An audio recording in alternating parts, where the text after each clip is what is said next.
Page 5 chapter 1 exercises অনুশীলনী 1 fill in the blanks blank মানে হচ্ছে শূন্যস্থান ফিল মানে হচ্ছে পূরণ করা ফিল ইন দ্য ব্ল্যাঙ্ক মানে হচ্ছে শূন্যস্থান পূরণ করা 1 all the things surrounding us make our blank all the things মানে all the things surrounding us এর মানে হচ্ছে আমাদের চারপাশে যা কিছু আছে সারাউন্ডিং মানে তো এর আগে শিখেছি চারপাশ ঘিরে all the things surrounding us আমাদের চারপাশে ঘিরে যা কিছু আছে make our এটা আমাদের কি তৈরি করে ব্ল্যাঙ্ক উত্তর কি হবে environment the environment can be classified into the environment পরিবেশকে ক্লাসিফাই বা ভাগ করা যায় কয়ভাবে into blank environment and blank environment আমরা কি শিখেছি এনভায়রনমেন্টকে দুইটি ক্লাসিফিকেশনে দুইটি ভাগে ভাগ করা যায় একটি হচ্ছে ন্যাচারাল এনভায়রনমেন্ট আরেকটি হচ্ছে man-made environment 3 trees birds and air are components of blank environment এই যে ট্রিজ গাছপালা বার্ডস পাখি এয়ার বাতাস আর কম্পোনেন্ট অর্থ হচ্ছে উপাদান এটা কোন ধরনের পরিবেশ উপাদান এটা হচ্ছে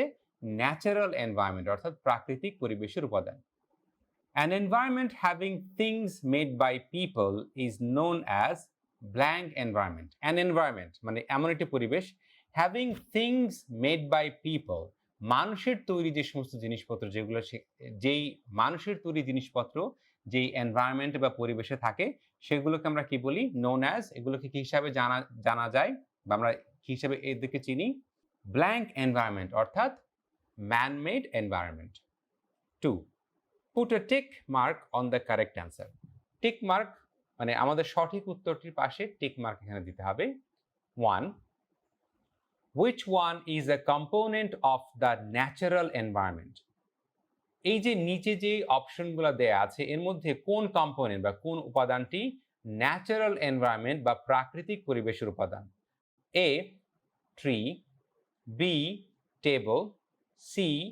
পেন ডি চেয়ার এখানে দেখো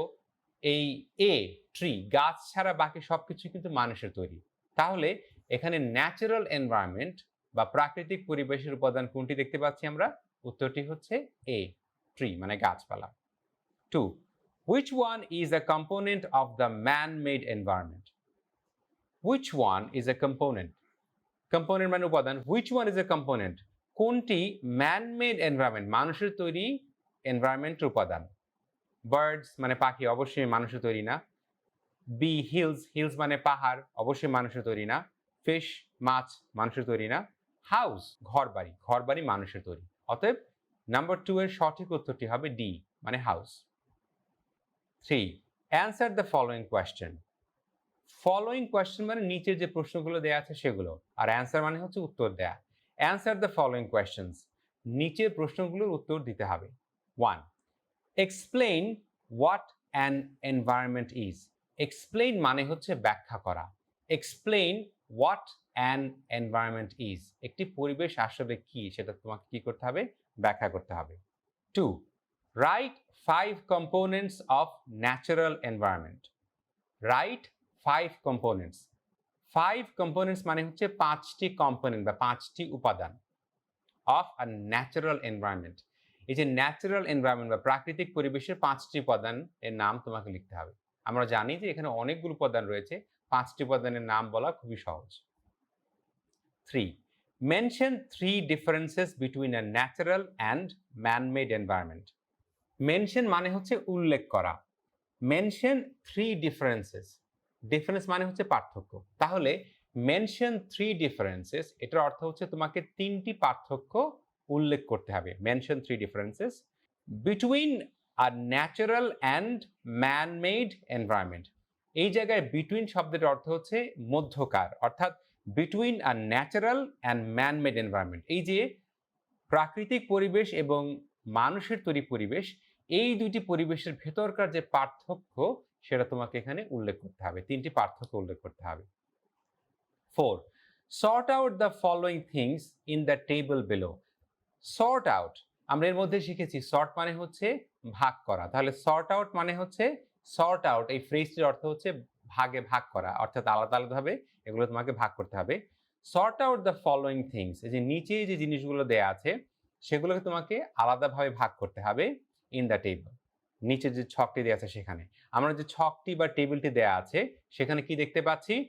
things in the natural environment, অর্থাৎ প্রাকৃতিক পরিবেশ, ন্যাচারাল এনভায়রনমেন্টে কোন কোন জিনিস রয়েছে সেটি তোমার ছকের বাম পাশে দেয়া আছে। থিংস মেড বাই পিপল, মানুষের তৈরি জিনিস কোনগুলো সেগুলো ডান পাশে দেয়া আছে। এখানে আমরা উপরে কোন কোন থিংস বা উপাদান দেখতে পাচ্ছি, চেয়ার, চেয়ার তো মানুষের তৈরি, তাহলে এটা কোথায় যাবে, ছকের দ্বিতীয় ডান পাশে যাবে, মেড বাই পিপল। রিভার মানে প্রকৃতির তৈরি, রিভার মানে হচ্ছে নদী, বাম পাশে যাবে। এগ মানে ডিম, প্রকৃতির তৈরি, বাম পাশে যাবে। ফার্নিচার আসবাবপত্র অবশ্যই মানুষের তৈরি, ছকের ডান পাশে যাবে, things made by people. Tree মানে গাছ, এটা ন্যাচারাল এনভায়রনমেন্টের অংশ। বোট মানে নৌকা, ম্যান মেড। হিল মানে পাহাড়, ন্যাচারাল এনভায়রনমেন্টের অংশ। স্কুল মানে মানুষের তৈরি বিদ্যালয়, স্কুল, সেটা হচ্ছে ম্যান মেড। ফ্লাওয়ার মানে ফুল, সেটা হচ্ছে এগেন ন্যাচারাল এনভায়রনমেন্টের অংশ। And that is the end of chapter 1, এবং এর সাথেই আমরা ক্লাস 3 এর বিজ্ঞানের প্রথম চ্যাপ্টার শেষ করলাম।